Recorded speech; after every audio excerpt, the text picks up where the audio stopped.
Hi, this is Stuart Weems and welcome to the Investopoly podcast. My goal is to give you simple, easy to understand strategies, insights and tips to help you master the game of building wealth. And in this episode, I'd like to share with you a three-step strategy that you can implement yourself to invest in the share market. I often get asked by people, particularly whether it's investing on behalf of children, or a young person just starting out wanting to make some investments, ranging through to someone that wants to invest significant amounts in the share market. I often get asked about, well, what's the best way to go about doing it? Well, the reality is that it's never been easier. It's never been so simple and never been so low cost to invest in the share market. And it is very easy to do it, as if you know what you're doing, of course. But by the same token, it's equally easy to completely mess it up as well. So what I wanted to do is share this podcast today to sort of take you through what are the three steps that you need to follow in order to do it right.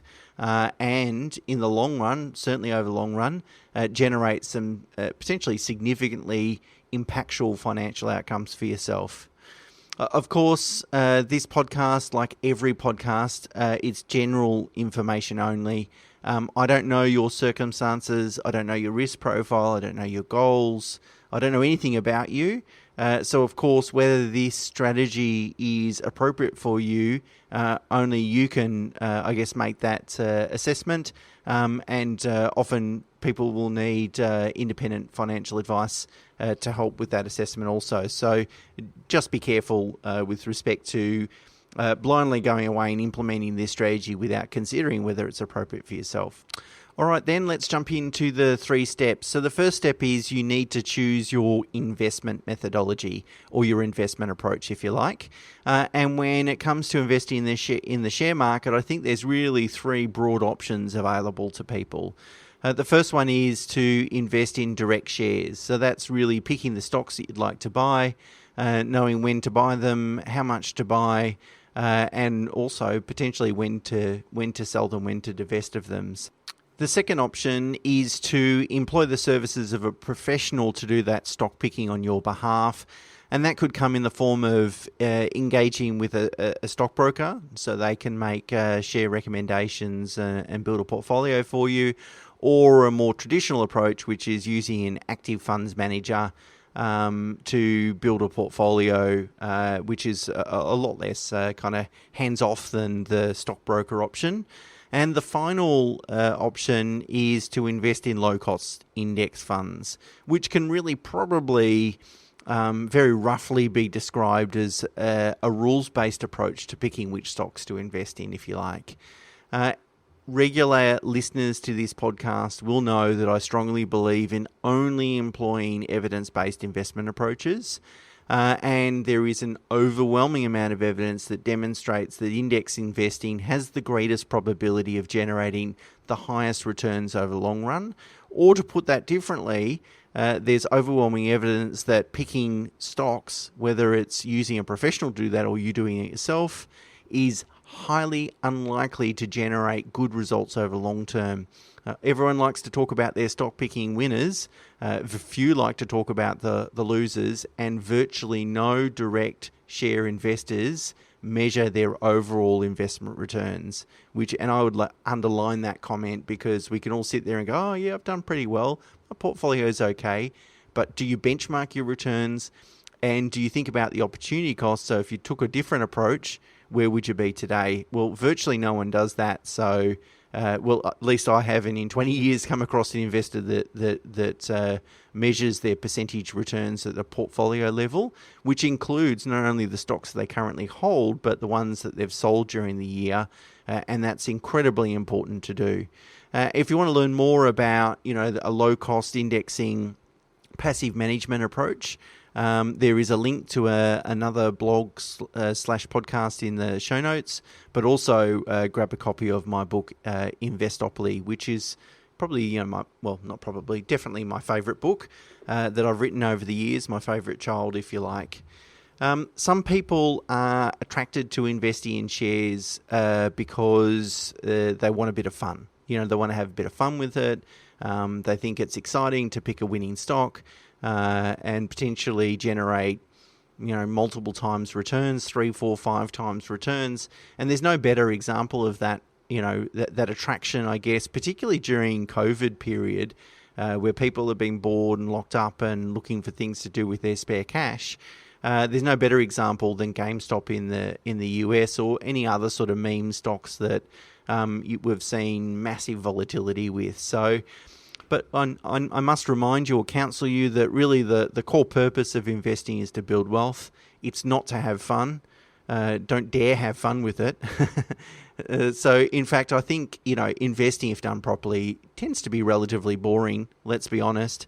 Playing the long game and waiting 20 years to generate ridiculous returns isn't an overnight success. It's not particularly exciting.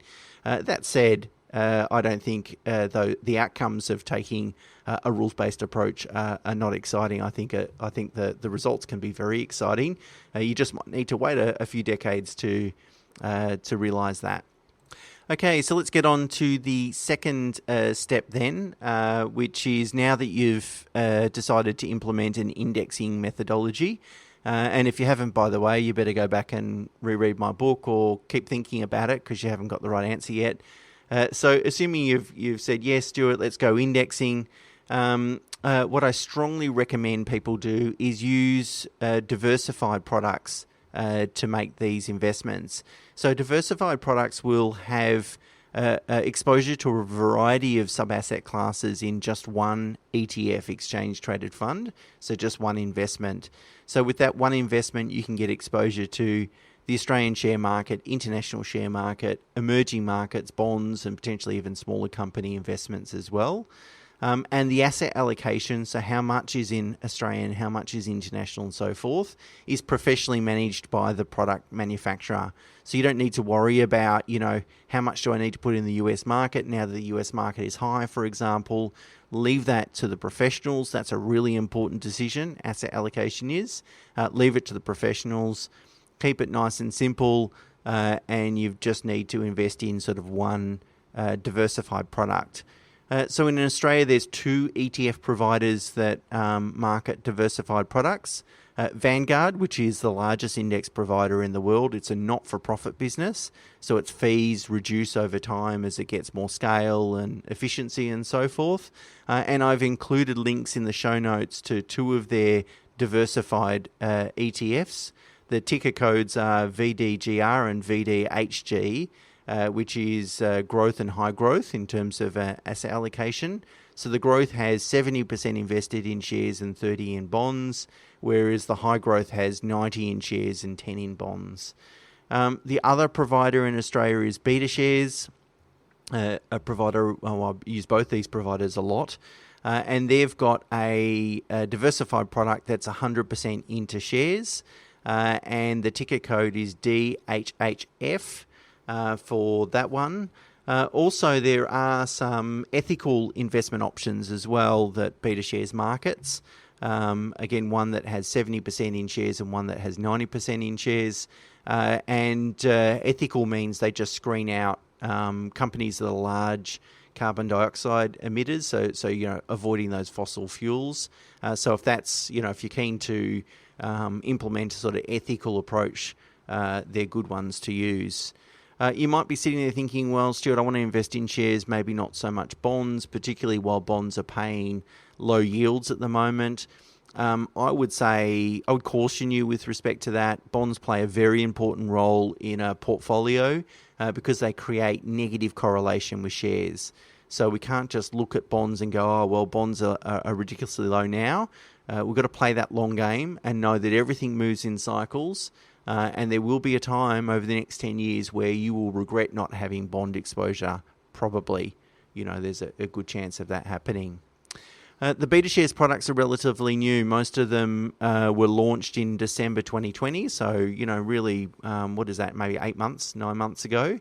However, Vanguard's funds have a much longer track record. So they were in a sort of managed fund form since 2002. and only recently converted to an ETF form, but it's exactly the same product, just now offered as an ETF, an exchange traded fund. And I've got links to the show notes, links to those returns in the show notes to the podcast, obviously on the blog on the website. But essentially, both those products have generated returns of over 10% compounding each year over the last 10-year period. So really good returns from those diversified products. There's nothing to suggest that beta shares won't perform similarly because they're still indexing type products. They just don't have that long track record. In terms of how to invest in ETFs, well, if you're going to use the Vanguard ETFs, then you could use Vanguard's personal investor service, which is just an online share trading platform that allows you to buy or invest in Vanguard ETFs. And you can do that for only $9 a trade. That's super cheap and really low cost. If you want to use the BetaShares products, then you're going to need a retail share trading platform such as CommSec or the like. Again, it's not expensive. Share trading is no longer expensive anymore. So really that step 2 is really pick the product. Which product. Now you've got step 1 is methodology, step 2 is product, and step 3, arguably one of the more important ones, is implementation. So this means, how do you practically go about investing in the share market? Well, the first thing we need to recognize is that the share market can be highly volatile. So in terms of returns that you should expect from the share market, 2/3 of the time, your annual returns are going to be somewhere between negative 10% and positive 30%. And 95% of the time, your returns are going to be between negative 30 and positive 60. Now, of course, they're big ranges, but that just demonstrates how volatile shares can be. And so what you should do then is spread your timing risk, so to reduce your timing risk. And timing risk is really just investing in the share market at the wrong time. If you invest in the share market, say at the start of March, and then COVID hit last year, you end up losing 30% of your investment. Now, of course, that's bounced back relatively quickly if you had the fortitude to hang in there, but still, you've got to think about that timing risk. So therefore, the best thing to do is to invest over a long period of time in small tranches, each month or each quarter or so forth. And then that just allows you to spread that timing risk. So as you can imagine, if you did that throughout last year and you started in March, well, that's okay, because you could have averaged down. When the market dropped, you buy some more, and then as it starts to recover, you keep buying on the way back up, and you've averaged down your entry cost, and you've done really well. Whereas compared to a person that just made a big lump sum investment in March, they've done substantially worse as a result of that kind of timing risk. The benefit of a regular share investing strategy is that you can dial that amount up or down each month, depending on a change in circumstances, change in interest rates, income, those sorts of things. And also, if the market, has some substantial volatility, if it drops 40%, well, it's a great opportunity to make a much higher lump sum investment or regular investment during that period to take advantage of the market volatility. So there's 2 other considerations with respect to implementation. The first one is ownership. So if you have a spouse, you can obviously own the shares in one spouse's name, or you can put it in joint names, or you could use a family trust. So they're typically your options in terms of ownership. And I've got a link in the show notes to a presentation I did last year that takes people through what are family trusts, how to use them, what are the benefits, so forth. Again, links in the show notes and on the blog on the website. So you need to think about ownership and something to speak to your holistic accountant about. The last one is gearing. So it's possible, depending on your goals, circumstances, risk profile, those sorts of things. It's possible that using some borrowings to increase your monthly investment might be a prudent thing to do. So, for example, if you had $3,000 a month that you wanted to invest in the share market, well, you could go and get an investment loan, a mortgage secured by your home or an investment property, and just draw another $3,000 each month out of that mortgage, so that you're investing $6,000 in total, but you've only got a 50% gearing rate. So pretty conservative gearing, plus also because you're using a home loan, you don't have any sort of margin calls or any of that sort of risk. Again, it's not for everyone. Really depends age and stage of life and goals, but it gives you flexibility to boost your investment amount to some extent. Now, what results can you expect if you implement a regular share strategy? Now, I'm going to share with you, or actually there's a link in the show notes and blog on the website to a model that I built that allows you to put in a monthly investment amount, and it will backtest to say, well, if you started 20 years ago, what results would have you achieved? And if you hold it for 30 years, what are the outcomes? And it's pretty extraordinary, really. So you can go and have a play with that model. Obviously, it's just an Excel spreadsheet, but and it uses historic data. But to give you an example, what I did is I tested to say, well, if you started back in 2001, so 20 years ago, investing $3,000 a month, well, if you did that today, your portfolio would be worth over $1.8 million. And that consists really of $720,000 of your contributed capital over that 20-year period, plus $1.1 million of investment earnings. And in fact, if you continued for another 10 years, so if you kept going from today through to 2031, your portfolio would be worth 4.6. So you can see really that extra 10 years, that extra decade makes a massive impact. The 4.6 portfolio really consists of $1 million of contributions plus $3.6 million of growth. Pretty incredible results, albeit over a 30-year period. Now, the thing I like the most, as you'll see from the chart, you'll be able to find the chart on the blog on the website. The chart that I've used is that it starts in 2001, and really between 2001 and 2008, because of the GFC that occurred in 2008, the investor that implemented this strategy would have achieved zero returns. So it really shows that sometimes you can do all the right things, employ a evidence-based approach, have the discipline to, invest on a monthly basis, etc., etc. Sometimes these strategies don't work in the short term, and 8 years or 7 years over that period of time isn't particularly short, but this can happen.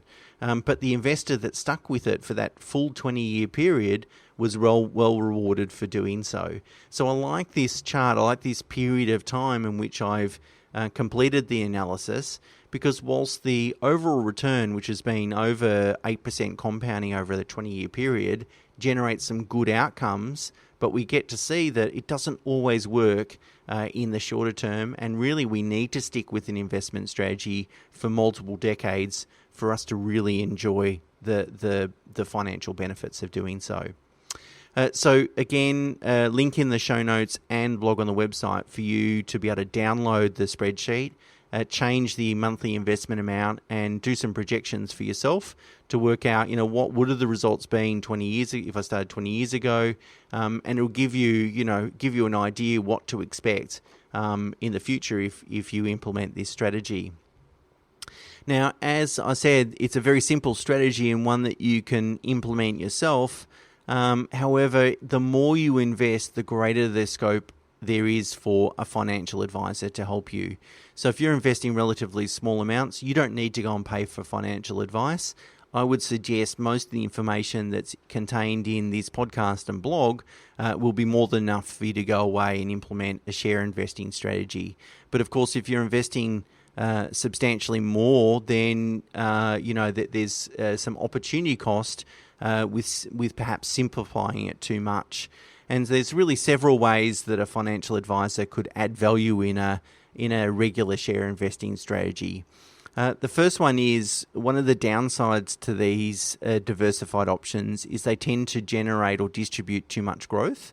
So for example, if we had a look over the last 5 years, the growth option returned 9.3%, but 7% of that was in terms of income, and only 2.3% was growth. And obviously income is taxed each year, whereas growth is not taxed until we sell the investment. So if you invest in small amounts, it's not a big deal, but the more you invest, obviously, the greater the tax consequences. And there's greater scope then for a financial advisor to structure a portfolio in a way that's going to achieve better tax outcomes. And obviously, the less tax you pay, the more you have to reinvest, and the more impactful that strategy will be. The second observation is that those diversified investment options that I've mentioned, they only use traditional market cap indexing. Now, I've written about the limitations of traditional market cap indexing before. Again, I've got a link to that blog in the show notes. But the more money you invest, the more important it is to use a variety of rules-based indexing strategies. And I'd say particularly in this market where there's some risk in some geographical segments. And so by way of update, the two alternative strategies, indexing strategies that I use, outperformed last year. So fundamental indexing outperformed by 4.5%, and dimensional indexing outperformed by 4% over the last financial year just gone, ending 2021. Now, of course, longer-term returns that I mentioned in that blog are more reliable, but just to give you an idea of, what the limitations are with respect to traditional market cap indexing and how they can underperform over relatively long periods of time. Some of the data I've put in that blog is over a 20-year period. And finally, the third factor where an advisor can add value is they can construct an investment portfolio that's tailored to your specific needs and risk profile. So, for example, for some investors, capital preservation is more important than investment returns, and I would say that's obviously particularly people that are in retirement. Not all people, but some people that are in retirement. So investing in safer assets, but not bonds, because bonds aren't generating much in the way of returns, or at least not as much in bonds, can be important for those investors. And so for the people in that situation, those diversified products are necessarily going to be appropriate. And also there's some investors that are willing to take higher risk and kind of skew their portfolios towards sub-asset classes or geographical markets that are positioned to provide sort of much better returns over the medium to longer term. So taking a little bit of more strategic and aggressive approach.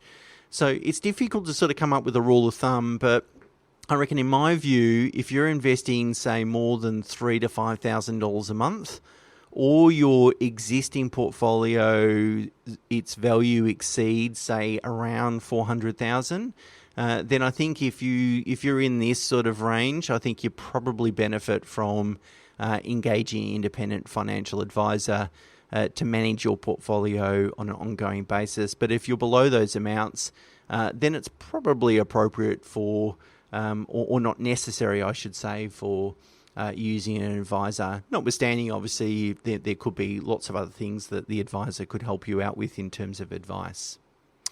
So there you go. There's the simple share investing strategy for you. The chart that I've drawn and I've got a link to obviously the Excel model really demonstrates that investing a monthly amount over long periods of time can generate substantial wealth. And the strategy is a lot more flexible and lower risk than, say, borrowing to invest, which is typically a property investment strategy. Because you can dial up or down the investment amount and you don't have any interest rate exposure. And there's really never been a time when this strategy has been easier and more cost effective to implement, so it's certainly worthy of some consideration. Well, that's it for me for now. Until next week, bye for now. Cheers.